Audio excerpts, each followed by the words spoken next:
వాడిని కూడా ఉరి తీసేయండి పర్లా. పాలకులు వేరు, ప్రజలు వేరు.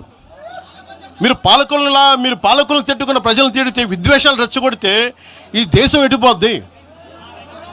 సూరత్లో తెలుగు ప్రజలు ఉన్నారు. రేపొచ్చిన గుజరాతీ మనుషులందరూ గుజరాతీస్ అందరూ కూర్చొని తెలుగు వాళ్ళు ఇక్కడ ఉండకూడదంటే కుదురుద్ది అక్కడ?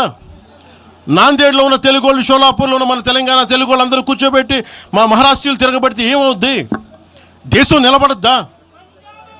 దేశం ఒకటిగా ఉంటుందా? ఎంతకాలం తిడతారు? ఎంతకాలం? నేను అమిత్ షా గారిని అన్నారని చెప్పి నేను మాట్లాడగానే కూర్చోబెట్టి ఒక్కళ్ళు దానికి చిలవలు పలవలు చేసి నాకు తెలంగాణ అంటే పడదు, నాకు వీళ్ళంటే పడదు, వాళ్ళంటే పడదు, ఇన్ని సంవత్సరాలు 12 years కూర్చోబెట్టడం మేము ఒక చెరువుని కబ్జా చేసామంట. నాకేం పనిలేదు. నిజంగా మీరన్నట్టుగా కబ్జా చేస్తే ఇల్లు తగలబెట్టారో నాది వచ్చి మీరు ఉంచుతారా నన్ను?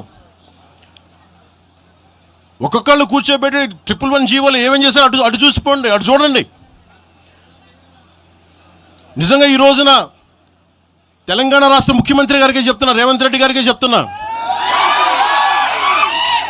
ఆయనంటే నాకు ఇష్టం, ఆయనంటే గౌరవం నాకు. కానీ వారికే నేను చెప్తా ఉన్నా, తెలంగాణ ప్రభుత్వానికే చెప్తున్నా, పవన్ కళ్యాణ్ కనుక ఆ చెరువుని ఒక చెరువును ఆక్యుపై చేసుకున్నాడంటే సంతోషంగా చెప్తాను, ఈ రోజున తెలంగాణ ప్రభుత్వానికి రాసి ఇచ్చేస్తున్నారు. అలాగే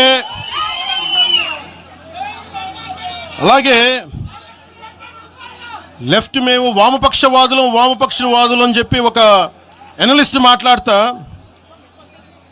ఇది ఎలా ఉంటుందంటే, ప్రపంచ కార్మికులారా ఏకం కండి అని చెప్పే వామపక్ష భావజాలం ఈ రోజున ప్రాంతీయతకు వచ్చింది. ఆ వామపక్ష భావజాలం చెప్పే వ్యక్తి అనలిస్ట్ ప్రకారం ప్రపంచ కార్మికులారా ఏకం కండి అని చెప్పే వామపక్ష భావజాలం ఈరోజు ఎక్కడికి వచ్చింది? ఆయన చెప్పిన విధానం ప్రకారం ప్రాంతీయతకు వచ్చింది. కమ్యూనిజం ఎందుకు చచ్చిపోయిందండి? ఇలాంటి వాటి వల్ల చచ్చిపోద్ది. ఈరోజు గద్దర్ గురించి మాట్లాడతారు. బండెనక బండి కట్టి 16 బండ్లు కట్టి ఏ బండిలో పోతాం నైజాం సర్కార్ ఓడా అంటే అది ఈరోజు మాకు వచ్చిన ప్రేమ కాదు. మాకు అది నా చిన్నప్పుడు చెప్పాను ఆ మాట, తర్వాత ఫస్ట్ మీటింగ్లో చెప్పా. గద్దర్ గారు బతుకున్నప్పుడు మీరందరూ ఏమయ్యారా? గద్దరన్న బతుకున్నప్పుడు మీరందరూ ఎక్కడున్నారు? గద్దరన్న వెన్నులో బుల్లెట్లు దిగితే గద్దరన్న నా దగ్గరికి వచ్చాడు. ఒకటి అడిగాడు ఆఫీస్కి వచ్చి, మన జర్నలిస్ట్ కాలనీలో ఉండే జనసేన ఆఫీస్కి వచ్చి, అరే తమ్మి నాకు బుల్లెట్లు దిగినీరా, నాకు వెనకాల నన్ను స్వేచ్ఛగా రే అని పిలుచుకునే అంత చనువు మా ఇద్దరి మధ్య, నాకు బుల్లెట్లు దిగినీరా ఈ వెన్నులో, నడవాలంటే ఇబ్బందిగా ఉందిరా, నాకు కార్లో పోవాలంటే ఆటోలో తిరగలేకపోతున్నా, ఒక అండంగా అడుగుతున్నా, హక్కుగా అడుగుతున్నా, బండి కొనివరా అంటే ఆయన ఒక 24 గంటలు 3 రోజుల్లోనో 2 రోజుల్లోనో బండి కొనిచ్చాను నేను ఆయనకి. ఇప్పుడు ఎందుకు చెప్తున్నానంటే, ఆ రోజు నేను చెప్పుండొచ్చు, నేను చెప్పట్లా.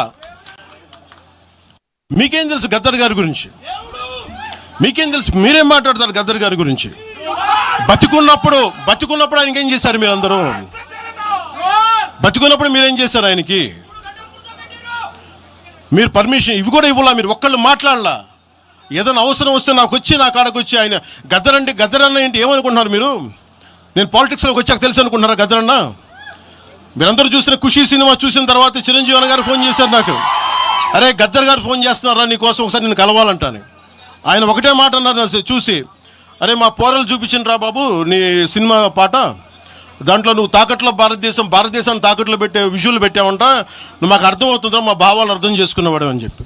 తరిమేల నాగిరెడ్డి గారి తాకట్లో భారతదేశాన్ని ఆ భావన నువ్వు పెట్టావంటే మాకు అర్థమవుతుందని నేను చెప్పాను. నాకు లెఫ్ట్ వింగో రైట్ వింగో తెలియదన్నా, నాది హ్యూమనిజం అవుతున్నా, మీకు తోసిన సంతోషం అన్నా అని చెప్పి. ఆ రోజు నుంచి ఆయన చనిపోయేదాకా, ఆయన అంతిమ ఘడియల వరకు ఆయన హాస్పిటల్లో ఉంటే వెళ్ళి కూర్చొని, అన్నా మీకు ఏం కావాలో చెప్పండి అంటే, ఏం వద్దురా తమ్మి, తెలంగాణ యువతకి కానీ ఆంధ్ర యువతకి కానీ భారతదేశంలో యువతకి భవిష్యత్తు వాళ్ళదని చెప్పు. ఆయన నాకు రాసిస్తే, ఆయన నాకు ఒక లెటర్ రాసిస్తే నేను అది కూడా బయట పెట్టలా. ఆయనే ఒక ఆడియో ఫైల్ చేసి, నేను దాన్ని కూడా కూర్చొని చెప్పలా, ఆడియో ఫైల్ చేసి ఆయన ఒక చిన్న ఛానల్కి రిలీజ్ చేసి అది బయటకు వచ్చింది. మీరు కూర్చోబెట్టి తెలంగాణ గురించి అని మాట్లాడతారు. నేను నిజంగా ఎంత కమిట్మెంట్ లేకపోతే కొండగొట్టు ఆంజనేయుడికి నేను 30 కోట్లు టీటీడీ నుంచి చెప్పిస్తాం మేము.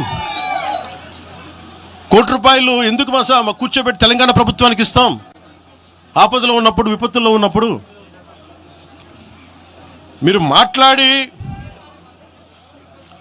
మీరు ఈరోజు మాట్లాడుతూ ఉన్నారు, బెదిరిస్తున్నారు. ఒకటే చెప్తా ఉన్నా, ఇక్కడున్న నాయకులందరూ కూడా, మరి శంకర్ గౌడ్ గారి దగ్గర నుంచి ఇక్కడున్న నాయకులు పేరున సంపత్ నాయక్ కానీ, సాగర్ గారు కానీ, వీళ్ళందరూ కూడా మీరు బెదిరిస్తూ ఉంటే మేము భయపడి సారు మీ కాల్ముక్తా సారు, మీ బాంచన్ సారు అన్నంత భయాలు ఉన్నాం. మేము వాళ్ళమే కాదు. మీకు మేము ఒకటే చెప్తా ఉన్నా, వైఎస్ రాజశేఖర రెడ్డి గారు బతికున్నప్పుడు ఆ రోజు మీ గొంతులు ఏమైనాయో ఆ రోజున మీ అందరి గొంతు తెరిచారా మీరు? ఆ రోజున తెలంగాణ గురించి వీళ్ళు మాట్లాడుతూ ఉంటే ఒకటే చెప్తా ఉన్నా, యువరాజ్యం పెట్టిన తర్వాత మొట్టమొదటిసారి నా మీద కేసు పెట్టి పోలీస్ స్టేషన్లో కూర్చోబెట్టింది తెలంగాణ భీమరావు బాడా కోసం. దానికోసం తెలంగాణ మీద మొదటి కేసు నాకు తెలంగాణలోనే పడింది. కూర్చోబెట్టి మీరు అందరూ కూర్చోబెట్టి ఆ రోజు ఒక్కళ్ళు ఏమయ్యారు? ఈరోజు మీరు బెదిరిస్తూ ఉన్నారు, బయటకు వస్తే దాడులు చేస్తారు. మాకు దాడులు కొత్త అనుకున్నారా? మాకు మీరు మహబూబ్ నగర్లో మన కాంగ్రెస్ నాయకులు కూలిస్తే స్టేజే కూల్చేశారు. మీరు మాకు కార్లు అడ్డం పెట్టి మా మీద దాడులు చేయడం, ఇవన్నీ తట్టుకొని ఇచ్చాం మేము. ఖమ్మంలో మీరు దాడులు చేశారు ఆ టైంలో, అప్పుడున్న కాంగ్రెస్ ప్రభుత్వం. ఈరోజు మాకు కొత్త అనుకుంటున్నారా ఇవన్నీ? మీరు చేసే ఈ తాటాకు చప్పుళ్ళకి బెదిరేది కాదు జనసేన, గుర్తుపెట్టుకోండి. ఏదైనా మాట్లాడితే తెలంగాణ ప్రభుత్వం అధినేతలు కూడా చెప్తా ఉన్నాను, మీ ఇళ్లలోకి వచ్చి దూరిపోయి ప్రైవేట్ ఆస్తుల్లోకి వచ్చి నిజంగా ఒక తప్పు జరిగే ఉంటే, నేను ఈరోజు మళ్ళీ చెప్తున్నాను, రీఐటరేటింగ్, యు సీజ్ ద ప్రాపర్టీ. సంతోషంగా చెప్తున్నా. అక్కడ ఉన్నది నాకు గోశాల ఉంది. అక్కడ ఒక 60-70 గోవులు ఉంటాయి. అక్కడ వాటి గడ్డి కోసం ఉంటుంది. మీరు తెలంగాణ ప్రభుత్వానికి చెప్తున్నాను, ప్రైవేట్ స్థలాల్లోకి వస్తే it is a criminal trespass, criminal defamation, mischief with mala fide intention, propagating misinformation for causing unrest and regional differences. ఇన్ని కేసులు అట్రాక్ట్ అవుతాయి. ఇవన్నీ మీరు ఒక్కసారి కూర్చొని మీరు మమ్మల్ని భయపెట్టాలని చూస్తే వాటికి భయపడే వాళ్ళం కాదు. మీరు ప్రతి చోట మీరు రీజనల్గా ప్రతిసారి పట్టుకొస్తే ఇక్కడున్న జర్నలిస్టులో కానీ, ఐఏఎస్ ఐపీఎస్లో కానీ అన్ని జాతులు ఉన్నాయి, అన్ని కులాలు ఉన్నాయి. ఒక్క ప్రాంతానికి చెందిన వాళ్ళు లేరు ఈ భారతదేశంలో. నిజంగా కూర్చోబెట్టి తెలంగాణకు ద్రోహం చేస్తే మొట్టమొదటి గొంతు లేపే జనసేన లేకపోతాయి. ఆ రోజు మీరు అందరూ మర్చిపోయారేమో, మేము లేపాము గొంతులు.